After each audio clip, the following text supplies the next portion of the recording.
Friends, आज हम 12th का चैप्टर फर्स्ट है जीवों में प्रजनन। ठीक है, इसमें पढ़ेंगे अपन अलैंगिक प्रजनन। क्या पढ़ेंगे?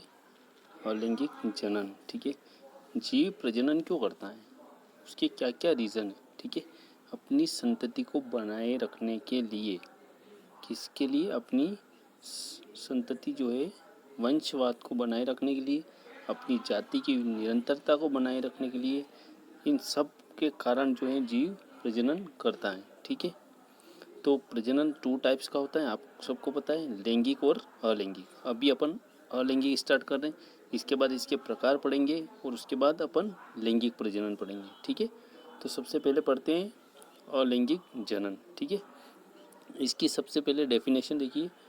वह जनन विधि जिसमें जनन कोशिकाएं या विशिष्ट जनन रचनाएं या तो नहीं बनती या केवल समसूत्री विभाजन द्वारा ही बनती है, अर्थात अलैंगिक जनन में जनन इकाइयों में अर्धसूत्री विभाजन नहीं होता है। ठीक है, मतलब जनन की वह विधि जिसमें जनन कोशिकाएं या विशिष्ट रचनाएं या तो नहीं बनती या केवल बनेगी तो समसूत्री विभाजन द्वारा, उनमें अर्धसूत्री विभाजन नहीं होता है। ठीक है, और बिना निषेचन के इकाइयाँ विकसित होकर नया जीव बनाने। अब इनमें क्या होता है? निषेचन नहीं होता है।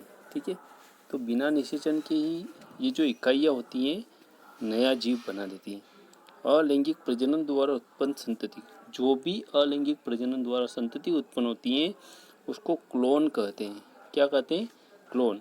क्लोन मतलब जो जीव रहता है उसी के समान हूबहू प्रति को क्लोन बोलते हैं। ठीक है, पेरेंट के समान जो पुत्री कोशिकाएं बन जाती हैं हूबहू, उनमें कोई चेंज नहीं होता है, इस प्रकार की जो संतति होती है उसको क्लोन कहते हैं। ठीक है, प्रत्येक क्लोन को रेमेट कहते हैं। जो प्रत्येक क्लोन होता है उसको रेमेट भी कहते हैं। ठीक है, अलैंगिक प्रजनन प्रायः निम्न वर्गीय पौधों जैसे ब्रायोफाइट्स, शेवालों, कवकों, टेरिडोफाइट्स आदि में पाया जाता है। ठीक है, ये याद रखना आपके अलैंगिक प्रजनन किस किस में पाया जाता है? जो निम्न वर्गीय पौधे होते हैं, ब्रायोफाइट्स, शेवालों, कवकों, टेरिडोफाइट्स आदि में पाया जाता है। ठीक है, अब देखते हैं अपन अलैंगिक प्रजनन की विशेषताएं। ठीक है, कौन कौन सी विशेषताएं होती है। पहली जो विशेषता है, अलैंगिक प्रजनन में केवल एक ही जनक भाग लेता है, यह एक जनकी होता है। अलैंगिक प्रजनन में क्या होता है कि एक ही जनक भाग लेता है। ठीक है, इसलिए यह क्या होता है? एक जनकी होता है। मतलब जैसे अमीबा में देखते हैं अपन, तो सिंगल सेल होती है, उस सिंगल सेल में डिवीज़न होता है और डिविडेंड से 2 नई कोशिका बनती है। तो अमीबा में कैसा अलैंगिक जनन होता है। इस प्रजनन में प्रत्येक जनन की कायिक कोशिका भाग लेती है, ऐसा इसे कायिक प्रजनन भी कहते हैं। ये जो अलैंगिक प्रजनन होता है ना, इसमें प्रत्येक जनक जो होता है उसकी कायिक कोशिका भाग लेती है, इसलिए इसे कायिक जनन भी कहते हैं।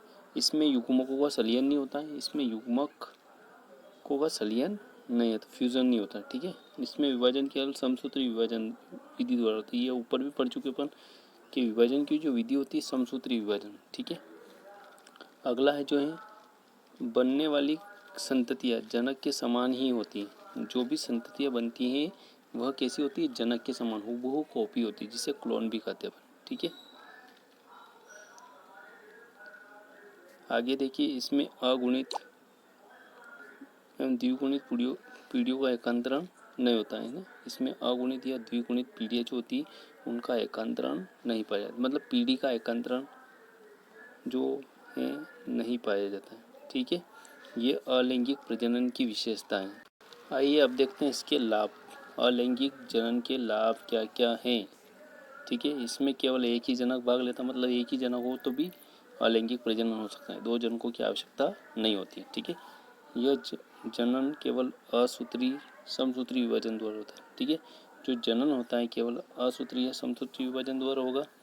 यह जीवों के दूर तक फैलने में मदद करता है। जो जीव रहता है उसके दूर तक, मतलब लार्ज एरिया कवर कर सकता है। ठीक है, केवल एक जंतु बहुत अधिक संतति को पैदा कर सकता है। ठीक है, एक ही जनक जो होता है बहुत ज़्यादा संतति को पैदा कर सकता है। यह प्रजनन की एक विधि है।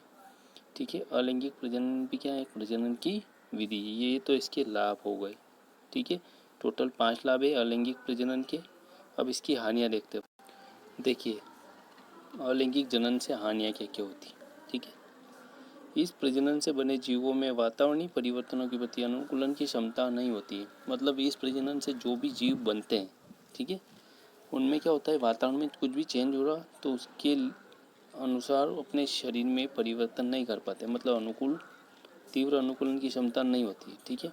इस प्रजनन में युग्मक संलयन नहीं होता है। इस कारण इस विधि से बनी संतानों में आनुवंशिक प्रजनन विभिन्नता नहीं पाई जाती, ठीक है। इसमें क्या होता है कि युग्मकों का संलयन नहीं होता है, ठीक है, जिसके कारण इस विधि से जो भी संतानें बनती हैं उनमें आनुवंशिक पुनर्योजन मतलब जेनेटिक रिकॉम्बिनेशन और वेरिएशन जो है नहीं पाया जाता है, ठीक है। और लास्ट है, इस प्रजनन से विकास की संभावना क्षीण होती है। इस प्रकार का जो प्रजनन होता है उसमें डेवलपमेंट जो होता है बिल्कुल क्षीण हो जाता है, ठीक है। तो ये 3 हानियाँ हैं अलैंगिक जनन की, ठीक है। अगर दोस्तों आपको ये वीडियो अच्छा लगा हो तो शेयर करें, चैनल को सब्सक्राइब करें और लाइक करें। धन्यवाद।